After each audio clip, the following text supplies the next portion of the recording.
The fluorescent lights hummed faintly above as Claire Anderson clutched a bouquet of daisies and pressed her way through the hospital's sliding doors. She wasn't fond of hospitals.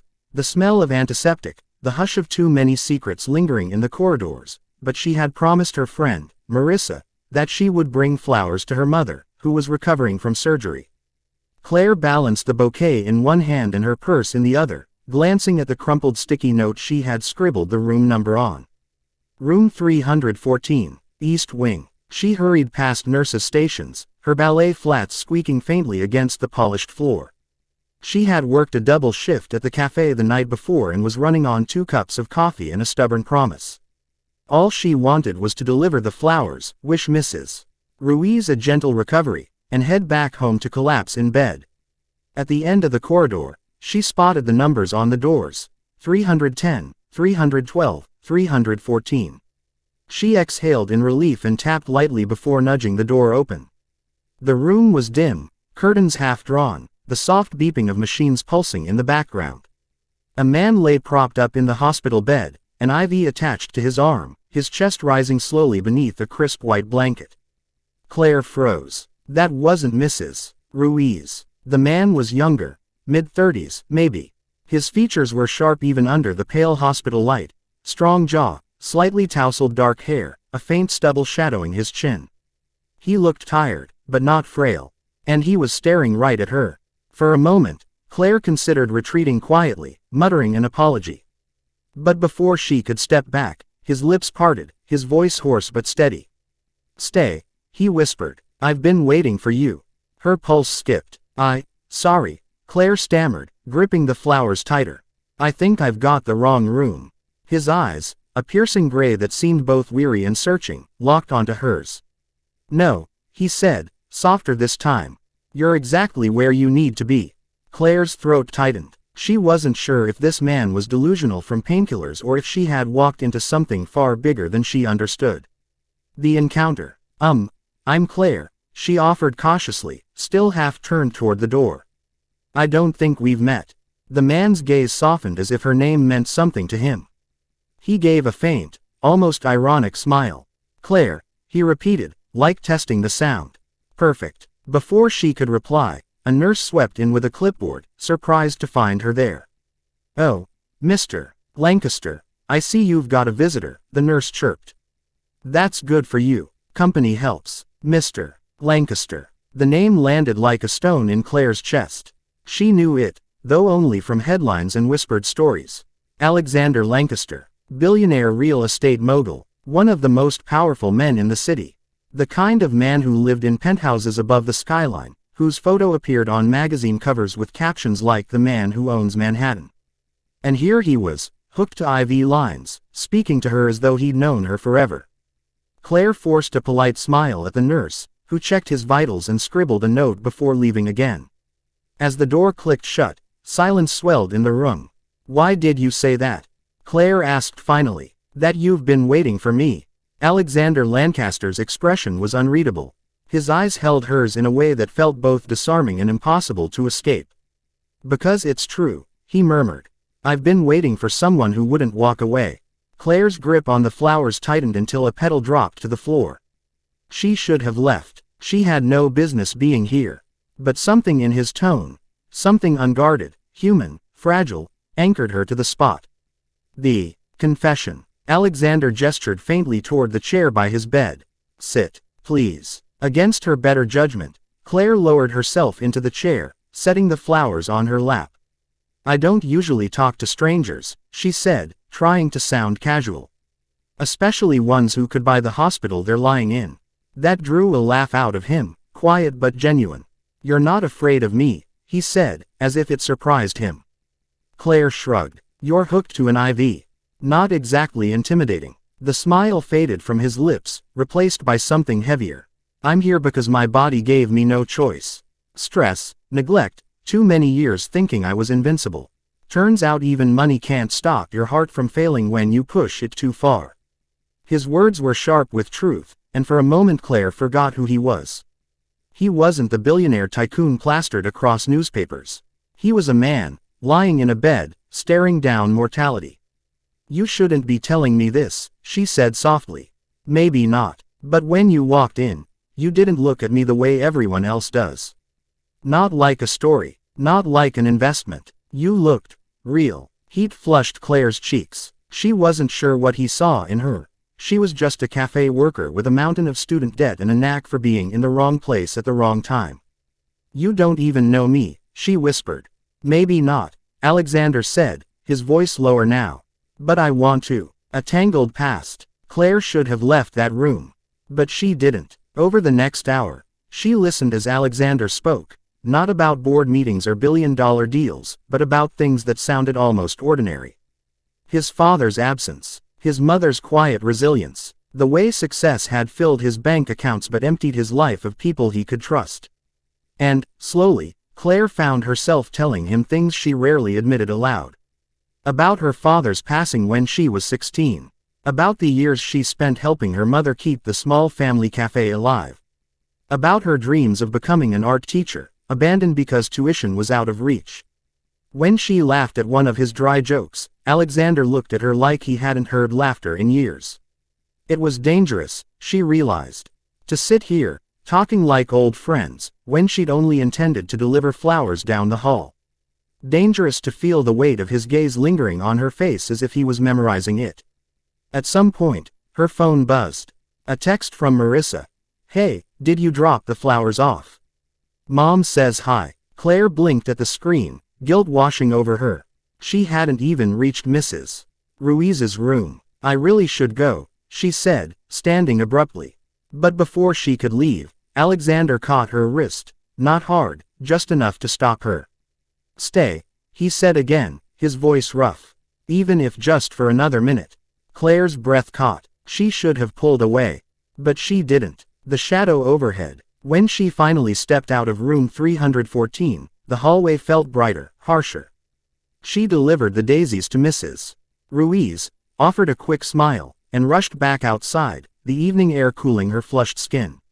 She told herself she wouldn't go back. But she did. The next day, and the one after. Always with some excuse. She was just passing by, just checking if he was awake. And every time, Alexander's face lit up in a way that made her chest tighten. Still, questions gnawed at her. Why was a man like him alone in a hospital room without an entourage? Where were his assistants, his bodyguards, his endless circle of acquaintances? And why did he act as though she was the only person who mattered? It wasn't until the fourth visit that she noticed the shadow. A man in a dark suit lingering by the nurse's station, watching her walk into Alexander's room. He didn't speak, didn't move, just observed. And when she left, he was gone. Claire tried to shake it off. But the unease followed her home. Something about Alexander Lancaster wasn't adding up. The invitation. On the fifth day, Alexander's color had returned, his voice stronger. He smiled as she stepped into the room, as though he'd been waiting for her all morning. I'm being discharged soon, he said. But I don't want this to end here. Claire's heart stumbled. This, us, these conversations. He paused. Dinner. Tomorrow night. My driver will pick you up. She froze. The logical part of her screamed no. This was reckless. He was a billionaire with a life completely outside her world.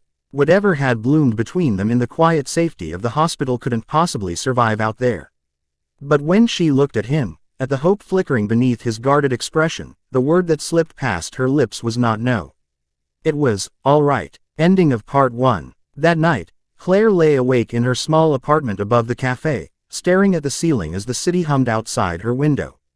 She thought about his voice, low and steady, whispering stay. She thought about the man in the suit, the one who had been watching her. And she thought about tomorrow night, about stepping into a world she didn't belong to, a world with secrets and shadows. Claire didn't know it yet, but saying yes would pull her into a story that would change everything.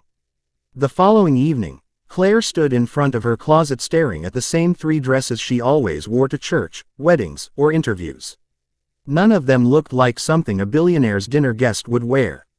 Still, she slipped into the navy blue dress, the one that fit snug at the waist but wasn't too revealing, and hoped it would be enough. She brushed her hair twice as long as usual, dabbed on mascara, and told herself she wasn't nervous.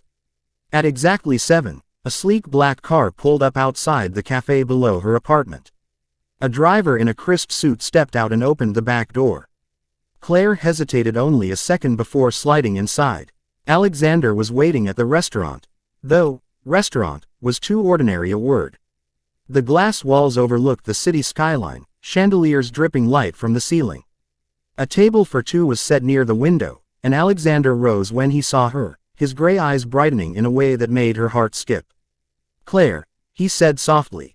"You came. You asked," she answered, trying to sound steady. "Dinner with a stranger." The waiter poured wine. Plates arrived with food so artfully arranged it looked like a painting. Claire tried not to stare at the glittering room around her, at the wealthy diners who seemed to glide through it like they were born there. Alexander, however, seemed interested only in her. "You look beautiful," he said. Claire nearly laughed. "This is the only dress I own that isn't covered in coffee stains." "Then I should thank whoever spilled the rest," he teased, and she felt her cheeks warm. For a while, they talked like before, about books, about art, about the cafe. Claire began to relax, even to laugh. But underneath the warmth of his smile, she sensed a tension, as though he was holding back something unsaid. Finally, she leaned forward. "Why me, Alexander? Why invite me here? You could be with anyone." His eyes darkened, serious now. "Because anyone else wouldn't have walked into that room and stayed," he said. "You didn't want anything from me. You weren't impressed by the name. You saw me as a man, not a fortune." Claire swallowed. She wanted to believe that. But she also remembered the man in the suit, the shadow in the hallway. And as if summoned by her thought, she noticed someone in the restaurant, a figure at the bar, watching. A man in a dark suit. The same one. Her fork stilled. "Alexander, who is that?" she asked quietly. He followed her gaze, then set his wine glass down with care. "That's Robert," he said. "My head of security." "Your security," she repeated. "I told you, Claire," he said, his voice lowering. "My life isn't simple, and if you choose to step into it, neither will yours." The truth he hid. After dinner, he insisted on walking her out to the car himself, ignoring the disapproving look Robert cast him. On the curb, with the city lights flickering behind him, Alexander turned to her. "There's something you need to know," he said. "About why I was in that hospital bed." Claire tensed. "You said it was stress. Exhaustion." "It was more than that," he admitted. "Someone tried to kill me." Her breath caught. "What?" "The doctors called it a heart episode.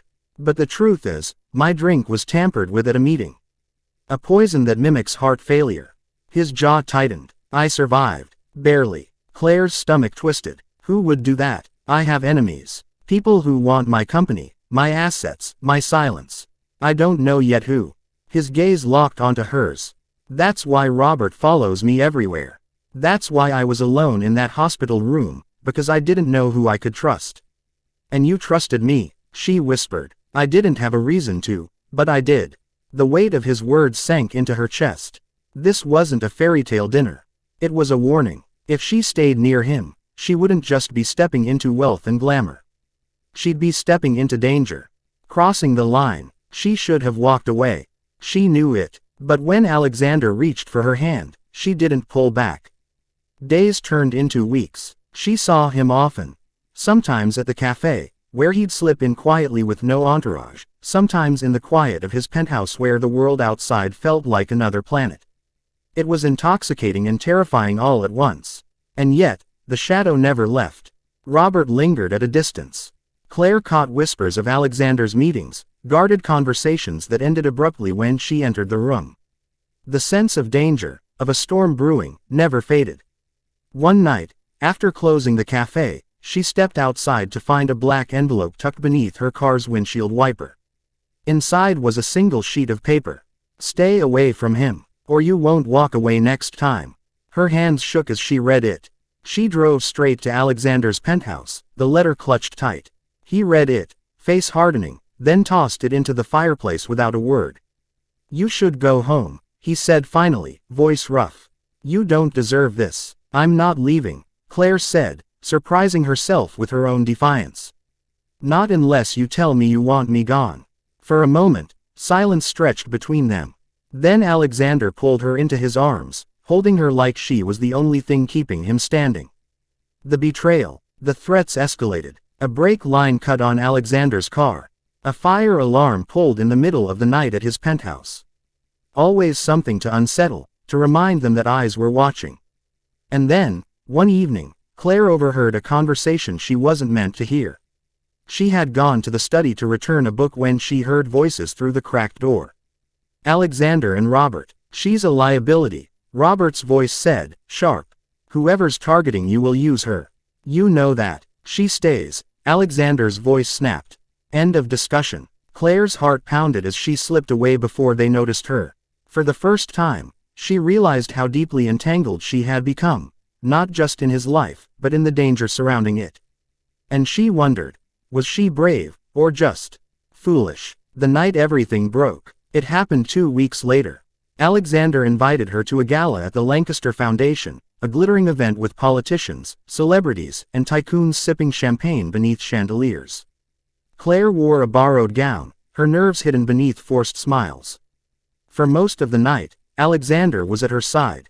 But then, mid-evening, Robert pulled him aside for a hushed conversation. Claire wandered to the edge of the ballroom for air, stepping into a quieter hallway. That was when she heard footsteps behind her. Claire Anderson. A voice drawled. She turned to see a man she didn't recognize, tall, well-dressed, with eyes that gleamed too sharply. I'd leave him if I were you, the man said. Before you drown with him. Her pulse raced. Who are you? Someone who doesn't waste chances, he replied. Then he slipped a card into her hand and walked away before she could react. The card bore no name, only a single word printed in bold, tomorrow. The final confrontation. When she told Alexander, his face went pale. He tore the card in half. They're closing in, he muttered. I thought I had more time. Who are they? Claire demanded. The board. Rival investors. People who think they can strip the company the moment I fall. He turned to her, his voice fierce. I won't let them touch you. Do you hear me? But the next day, Alexander never showed up at the cafe as he promised. His calls went unanswered. Panic clawed at Claire until Robert appeared at her door, grim-faced. He's gone, Robert said. Taken from his own office. They want leverage. They'll come for you next. Claire's blood ran cold. Claire's choice. She should have packed a bag and disappeared. But instead, she found herself staring into Robert's eyes, steady and unflinching. Then take me to him, she said. Hours later, they reached a warehouse at the edge of the docks. Inside, Alexander was tied to a chair, bruised but alive. The men who circled him froze when they saw Claire step forward. This is who you threaten me with. Alexander spat at them. Leave her out of this. But Claire's voice cut through the chaos. No, you want a witness. Fine, I'm here. But if you think I'll let you destroy him, you don't know me. Something shifted then. Maybe it was the way she stood, unflinching. Maybe it was Robert stepping forward with reinforcements at the perfect moment. Within minutes, sirens wailed, the place flooded with police, and the men scattered like rats. Hours later, Alexander sat beside her in the back of the car, his hand wrapped around hers. His face was pale, but his eyes were alive, burning with a fierceness she hadn't seen before. You should hate me, he said quietly. For pulling you into this. Claire shook her head. You didn't pull me in. I walked in. Remember. Wrong room. That drew a laugh out of him, ragged but real. You saved me, he whispered. No, Claire said softly. We saved each other. And as the car carried them away from the docks, past the city lights that gleamed against the night sky, Claire realized something she hadn't dared admit before. She hadn't stumbled into Alexander Lancaster's world by accident. She was meant to, because sometimes, the wrong door leads you exactly where you're supposed to be.